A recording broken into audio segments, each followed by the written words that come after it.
Hello and welcome to WILDWATCH Bristol.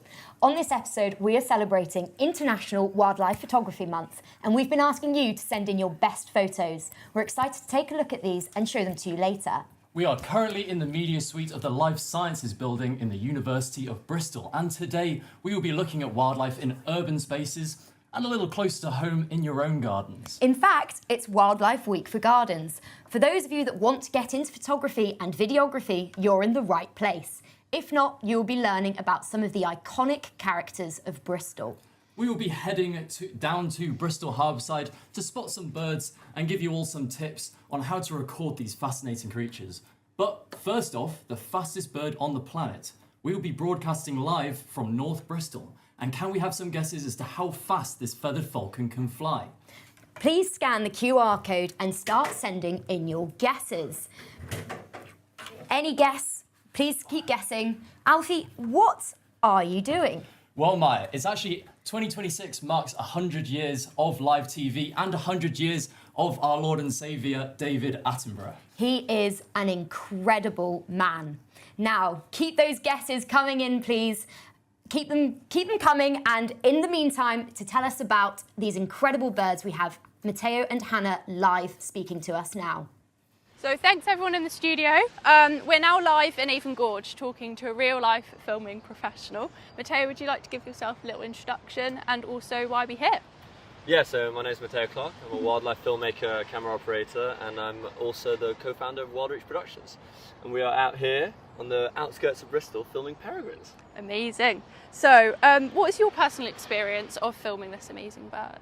Yeah, I absolutely love filming these birds. I mean, as we mentioned, they're the fastest birds in the world, and being able to come out just from outside the city, 10-minute cycle, and you've got this amazing landscape and just some amazing birds with some amazing behaviours. Yeah, it's really cool. And so if the general public want to come out and see the birds, but also film or photograph them, what's your experience for them doing this? Yeah, so you want to come out to areas like this because birds like peregrines will love cliff faces. So, you know, there's loads of cliff area here, so you might find some, and even in town, you know, on the massive buildings, you might see some peregrines as you're walking through. And then obviously a long lens is always helpful to get that nice zoom on the bird, and a tripod for stability. But if you don't have that, you know, and you have your phone, if they're flying past, might as well try and get a quick snapshot of them because, I mean, they're really cool birds. But if you do want to get your hands on a kit like this, you know, there's loads of kit hire places around the town, so it makes it a bit more accessible, and then you can just learn it on YouTube. That's how I did it, and just get out there and basically practice. It makes perfect. So I'm out here practicing every single day. Nice. To try and get that perfect shot. Amazing, thank you. And so we'd love to show you the chicks, but the location of the chicks in the Avon Gorge is highly classified. So you know, classified as it's not top secret. But it is a Schedule 1 legislation. A protected bird, which means that, you know, we have to be very careful around its nesting sites. So, you know, there is a nest somewhere on that side, but we're not going to divulge exactly where it is because we want to minimise the disturbance, especially at this time of year where the chicks will be fledging, and you know, there's a really critical point for peregrines at the moment. Yeah, that's really good to know as well. So personally, what's your best local experience of filming the peregrines? Yeah, so my favourite moment I've ever had, what I've shared with these peregrines, was actually right here. It was a few years ago, and one of the peregrines came really high up and then went into a stoop. So the stoop is actually when they maximise into the fastest they can be. So we talk about how, you know, they're the fastest bird in the world, and see them actually in action was pretty surreal. It was pretty hard to film, but I think I got some of it. And yeah, it was incredible to witness it 15 minutes away from where I live. Oh, amazing, cool. So yeah, it's really accessible for the public in general to come and see these and film and photograph them themselves as well. So yeah. Come up. Oh, amazing. I might be here. Yeah. Yeah. And yeah, so thanks for your time, thanks for speaking with us. I've now got to get back to the studio, so yeah, I'm going to run, but have a lovely time filming. Yeah, thanks. Oh, they're active.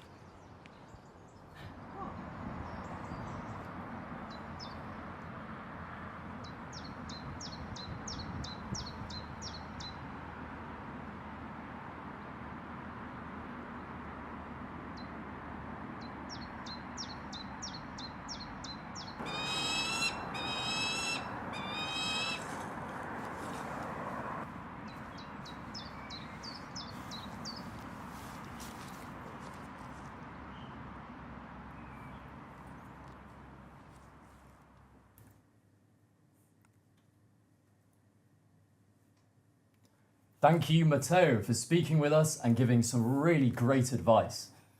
Let's have a look at the poll and see what answers are coming in. Right, have a look. Let's have a little look. See if we can open it. Right, we've got a lot. We've got 5 miles an hour, 1,000 miles an hour. That is pretty quick. We've got 160 miles per hour, and someone else is saying 80 miles per hour.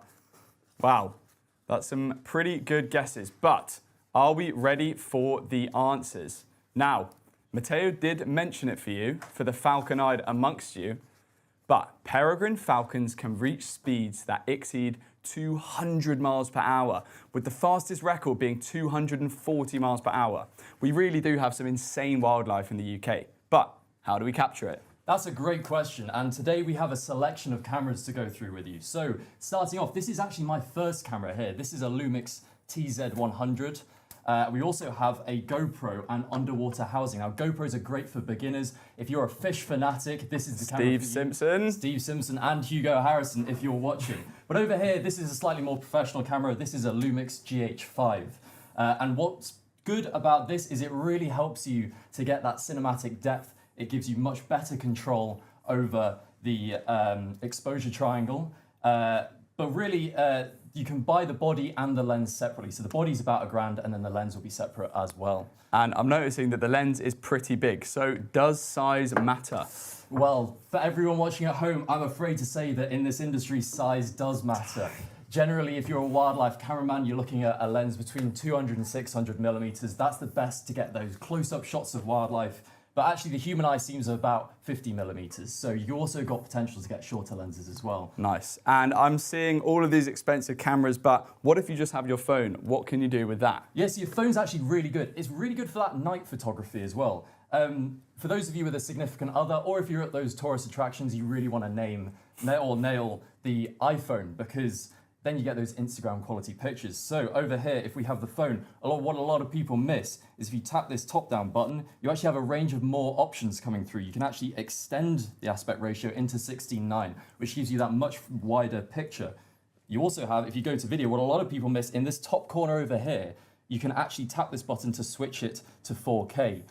There's also this little 60 thing, that says 60 frames per second.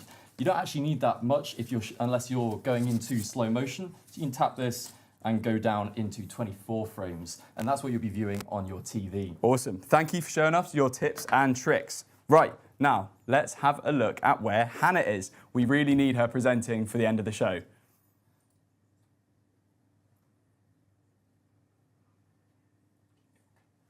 Let's see. I'm hearing she must that be she's on her just way. leaving the Downs at the moment. Oh yeah.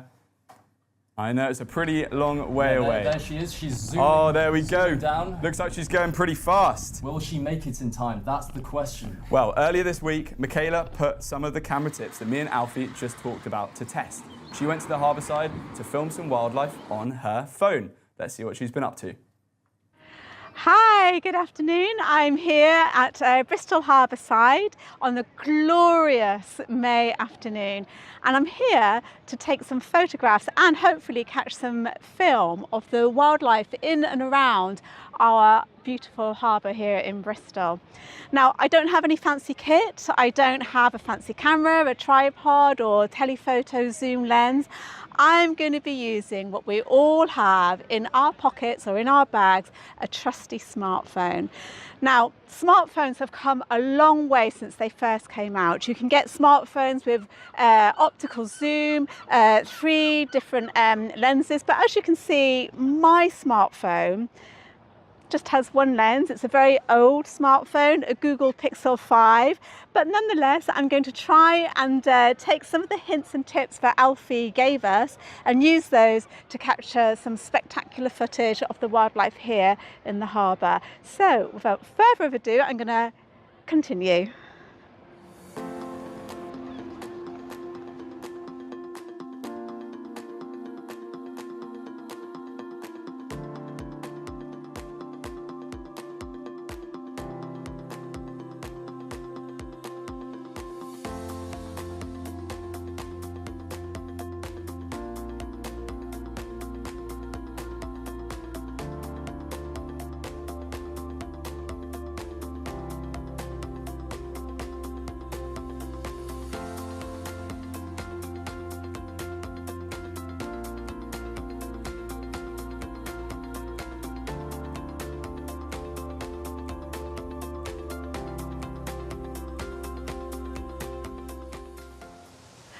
I just saw you taking a photograph. Was that of wildlife? It was indeed, yes. The lovely cygnets down there. 5 new cygnets, only 5 days old as well. I just think it's such a wonderful thing to share with people. Yeah. You know, you capture that moment in time and you can tell, it just tells a story which you may never come across again. So I think it's really marvellous, and you can go and just show people that aren't here to see it always. Do you often take photos? I do like to go out and take photos. As I say, it's a good way to capture things and share it with people that might not always be in the same location at that time, especially in the city, you know, and seeing cygnets like that and along the water. Oh, I can't wait to have a look. Thank you very much. Thank you.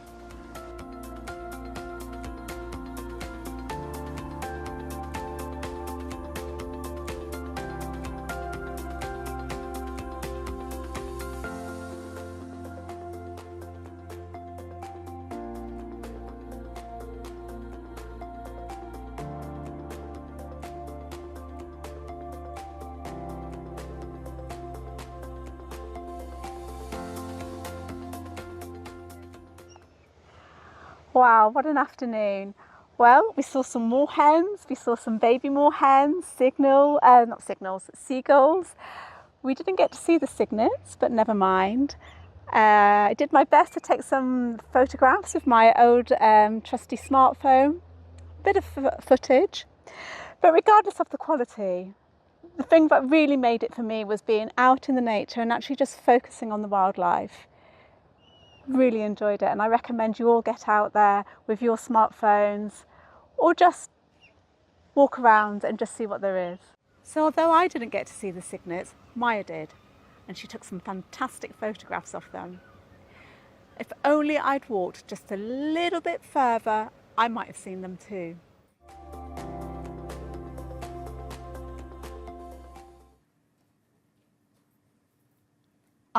Didn't we have fun down by the harbour side, Michaela? Oh, I absolutely enjoyed myself. And what beautiful weather as well. I really enjoyed being outside by the harbour, listening to the nature. But I'm so sorry I missed the cygnets. Unfortunately, that's just wildlife filming for you. Right, the moment you've all been waiting for. We've asked you earlier this month to send in your best wildlife photos. And they've been coming in thick and fast.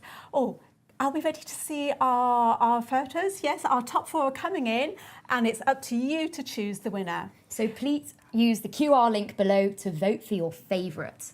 And we'll announce the winner at the end of the show. So, let's have a look at photo number 1. Oh, wow, it's a fox. Oh, it's so cute. It looks like it's sleeping. Can we, do we have fox, the picture number 2? Whoa! A squirrel, and it's so close up too. They are so cute. So cute. What about photo number 3? A woodpecker. Oh, is this a great spotted woodpecker? I'm not so sure, but I do love a woodpecker. And what about our 4th picture? Do we have our 4th picture? Whoa! I love that spider t-shirt. Oh, me too. But I have to say, Maya, I'm absolutely petrified of spiders. Me too. They do freak me out. But last night, Toby overcame his fears by getting face to face with one of the scariest spiders in the UK. But before we have a look at that, let's catch up and see where Hannah is on her bike ride. Oh, bless her. She's pedalling hard, isn't she? Oh, no, there she is. I can see her. Oh, go on, Hannah. Go on. Oh, I hope she gets to the studio in time. She's got a segment. Oh, my goodness, she's on the grass. Oh, my gosh, she's in for a bumpy ride. Oh, you're telling me. Do you think she'll be bumpy? It's going to be a bumpy ride. I hope so. I hope she doesn't meet any dog walkers. Let's hope she lets it happen.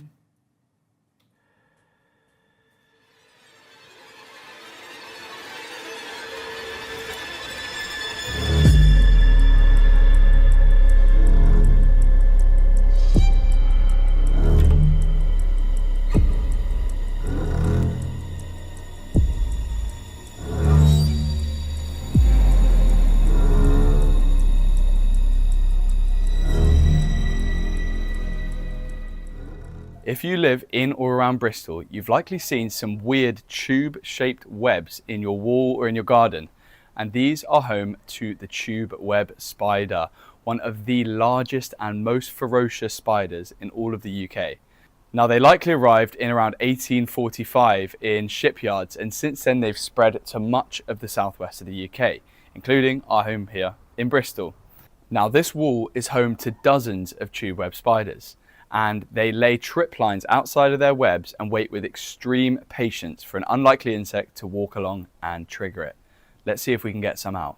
These animals experience the world around them with touch. So let's see what happens when I trigger one of the tripwires on their web.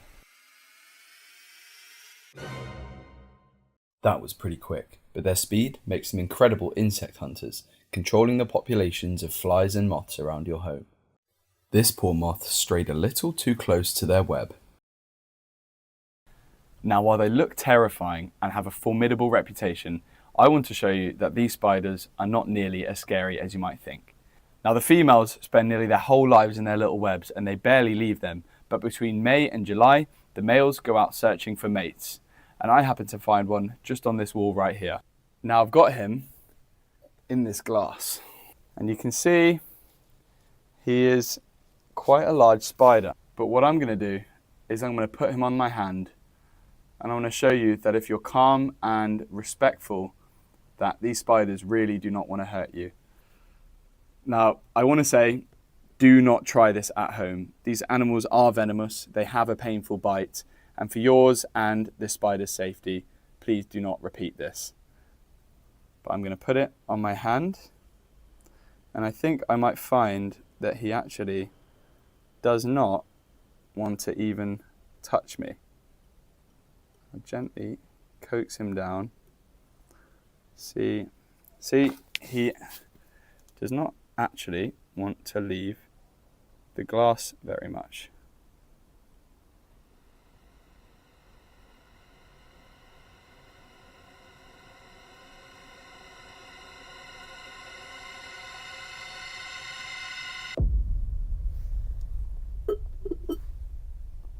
Now here you can see I'm remaining calm, and I'm just a surface for this spider to walk on. And he is probably a bit confused, but means me no harm. Now, he's quite a large spider, and they're some of the largest in the UK. And they do have big fangs that are iconically green. They have these green chelicerae. But he is quite happy just sitting there on my hand. Now what I'll do is I'll return him to the wall where I found him, where he can keep looking for a female to mate with. So let's see if he wants to go back onto the wall. And off he goes. If that's as scary as it gets, then it's really not that scary. So if you find one of these guys in your home, simply get a container and a piece of paper and put it outside safely for it to live the rest of its life. All right, now my garden certainly has some interesting wildlife, but we can always make our outdoor spaces better for nature. So another thing, keep sending in those votes we want to see at the end of the episode. You have a big garden with lots of plants or just a windowsill, there are lots of little things that you can do to make it more nature friendly. Potted plants are a great way of doing this. Insects absolutely love them and they attract a lot of pollinators. I like to plant UK wildflowers because they're super easy to grow in the UK. They're made for these conditions, and the insects that we have here have also evolved with them, so they're really good for them. Now, I'm going to show you exactly how to do it. So, as you can see, we've got a large pot filled with just general purpose compost. And what I'm going to do is I'm going to get my wildflower seeds, and it's filled probably about 4/5 of the way up. And I'm going to pull them out of my hand and sprinkle them nicely in the pot. Now, we need to put a little bit of compost on top of these. So get in the bag and we'll just a little sprinkling, about 1 centimetre, just to cover them all up. Now, once you've done this, water these, give them tons of water and put them out in plenty of sunlight. Now, a lot of the UK wildflowers, they like plenty of drainage because they'll rot otherwise. So make sure they've got holes in the bottom of the pot, get them outside and get them in lots of direct sunlight. There you go, look at that. So now, we've seen how you can make your gardens better for wildlife. But what about the wildlife that skulks in the night? Well, last night, Alfie went down to the city centre to look at some of Bristol's nightlife. But also, have we got a Hannah update? Getting something in. Sounds like she's waiting down Downs and she won't be here in too long. All right, let's have a look at last night.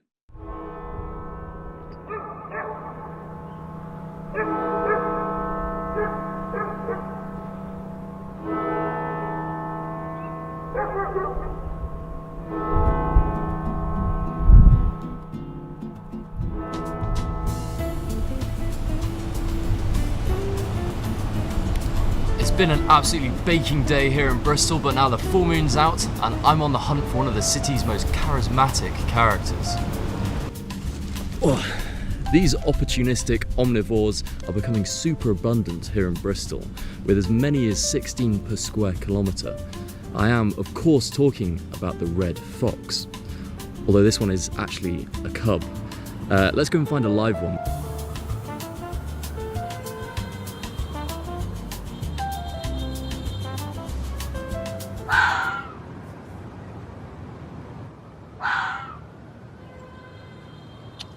Look, we've got a fox. Oh, it's just through there.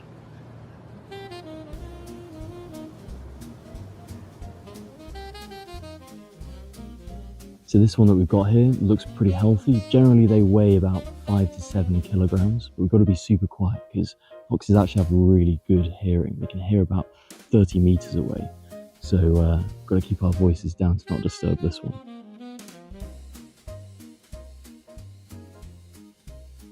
It's actually bin night tonight in Bristol.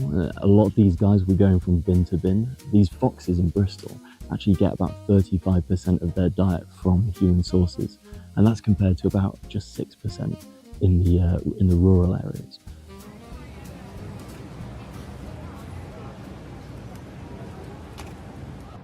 Look, this is a beautiful, beautiful animal, but really, unfortunately, road traffic accidents are a major issue for foxes. 11 are killed every hour, and 70% of these foxes won't make it to their first birthday. So yeah, the road collisions are a huge problem in the UK for foxes. But there are different things that we can do as humans to help the wildlife move around. And one of these is creating wildlife highways. So, for example, at the bottom of fences, you can create little gaps where things like hedgehogs and creatures like hedgehogs can move around, and they can move to up to 1 mile every night. So this is really important to make sure that they're not divided up, the territory isn't divided up by things like walls. And yeah, it's just all about paying the wildlife in our cities and in rural areas a little bit more respect.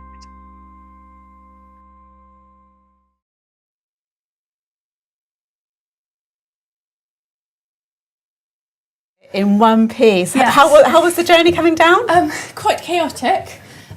Yeah, I basically did the whole of Bristol. I tell you what, you take a breath. Take a breath. I saw that you had a really interesting chat with Matteo, and you even saw some peregrines. How amazing was that? No, I had a great time, and I did get back in time as well, in time to announce the winners of our photo competition.